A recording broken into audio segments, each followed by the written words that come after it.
I never preach about kings on the feast of Christ the King, simply because I don't think Jesus would approve if I did.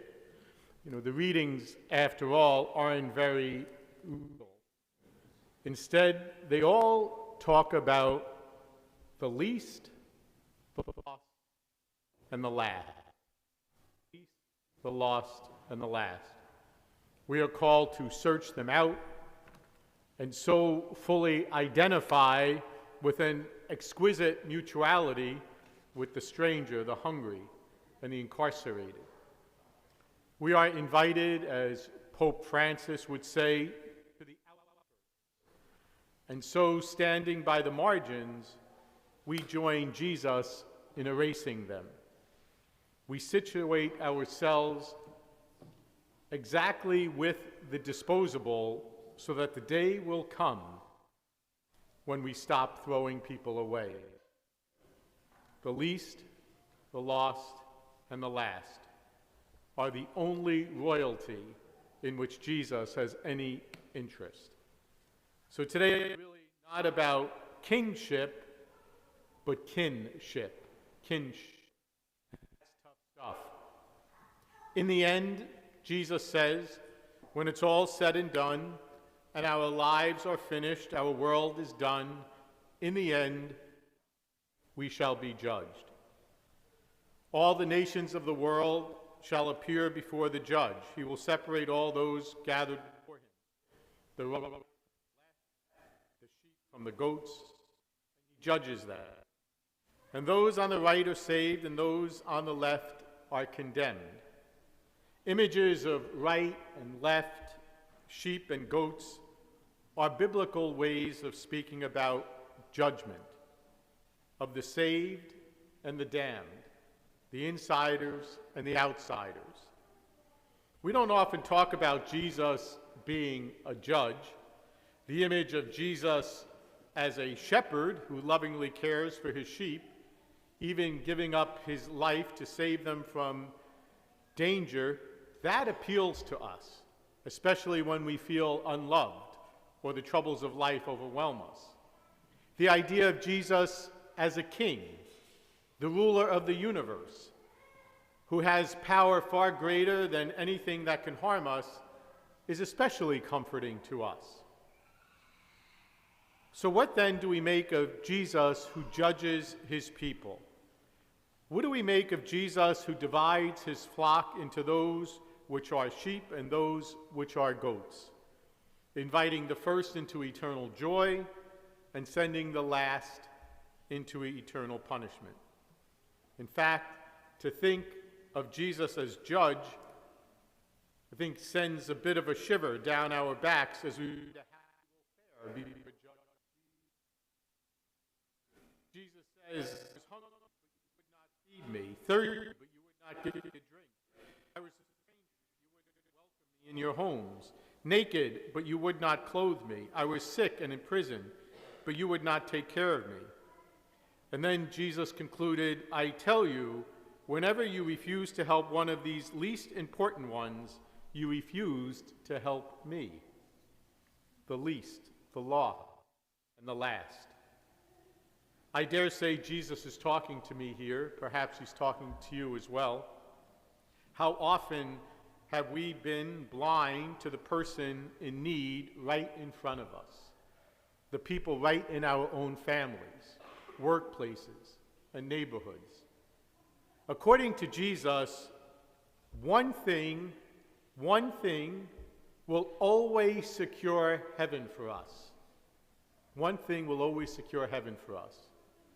And that is the acts of charity and kindness which have filled our lives.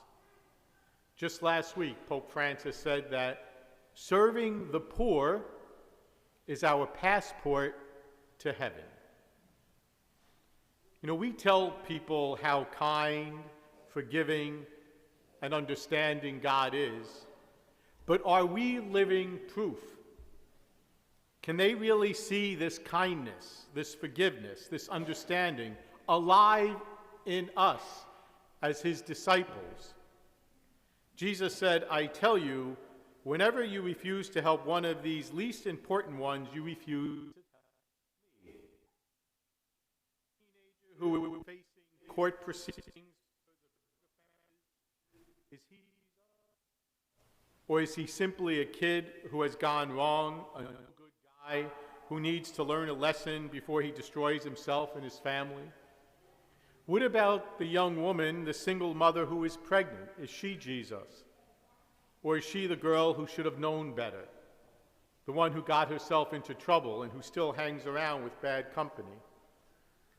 What about the drunk who lives a few houses up the street? Or the divorced man who walked out on his wife and children? Are they Jesus? Or are they simply people who have made their beds and now should lie in them? Or what about the elderly woman whose mind is not what it used to be? She's cranky, she's hard to get on with. Is she Jesus? Friends, Jesus is here. He lives near us. He lives in those whom we forget and in those whom we dismiss as unimportant or as deserving of their fate. God makes himself known to us through our relationship with other people. When in our relationships there is true compassion, real sharing, and genuine forgiveness, there is God in the center of it. But being genuine doesn't always come easy because of our self-centeredness. We say, I love you, but we mean, I want something from you for myself. And it's hard to rise above the self-focus that we can genuinely care, genuinely forgive, and genuinely be concerned about what is happening in another person's life. In this parable of the Last Judgment, the king does not say to those on his right, I was hungry and you felt sorry for me. I was naked and you wished with all your heart that I had a full wardrobe. I was sick and you were sympathetic with me. You could almost feel the for Jesus. What matters was that the hungry were fed, the naked were clothed, the sick and the imprisoned were ministered to. What a realist Jesus is. Do you love other people, he asks. Then he says, no, don't bother telling me how you feel about them. Tell me what you are doing for them. Love is something you do. In 1976, a musical entitled 1776 was playing to full houses on Broadway. The play dealt with those critical days in our nation's history when our forefathers debated whether or not to declare their independence from England. And one night, John Adams was terribly worried about the outcome. Standing alone in the darkness of Independence Hall in Philadelphia, where the great debate was going on, he began to sing these words. Is anyone out there? Does anyone care? Does anyone see what I see? Friends, like John Adams, Christ stands alone in the darkness of today's world, singing, is anyone out there? Does anyone care? Does anyone see what I see? Christ invites or asks you and me, will you join me in my cause? Will you join me in my work of feeding the hungry, housing the homeless, clothing the naked, caring for the sick? Will you join me in my work of changing the world, of bringing faith, hope, and love back into the hearts of people everywhere? The least, the lost, and the last are the only royalty in which Jesus has any interest. The feast of Christ, the King, reminds us that leadership rests in Jesus' example of serving, calling us to be in solidarity with and care for the most vulnerable among us. In a 1999 address, John Paul II said, there are many criteria for the health of a particular society. The prime criterion is how that society treats those who are the weakest and the most vulnerable. And ultimately, it is on this basis that society will be judged. How would you rate our society in terms of its treatment of the weak and the vulnerable? What are you doing?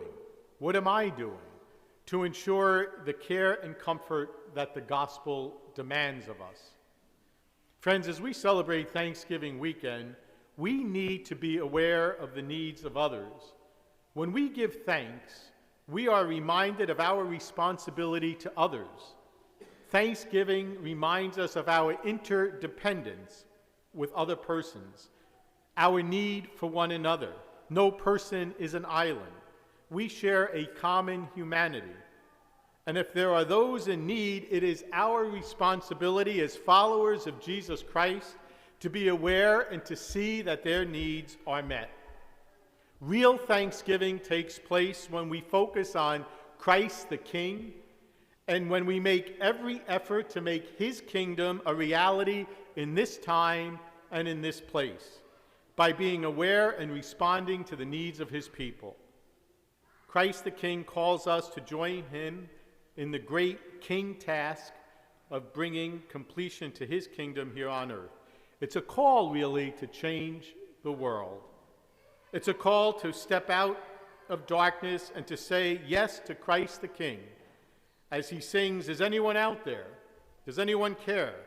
Does anyone see what I see? In that spirit, I invite you to pray with me, to close your eyes, bow your heads, and to pray with me. Oh God, when I have food, help me to remember the hungry.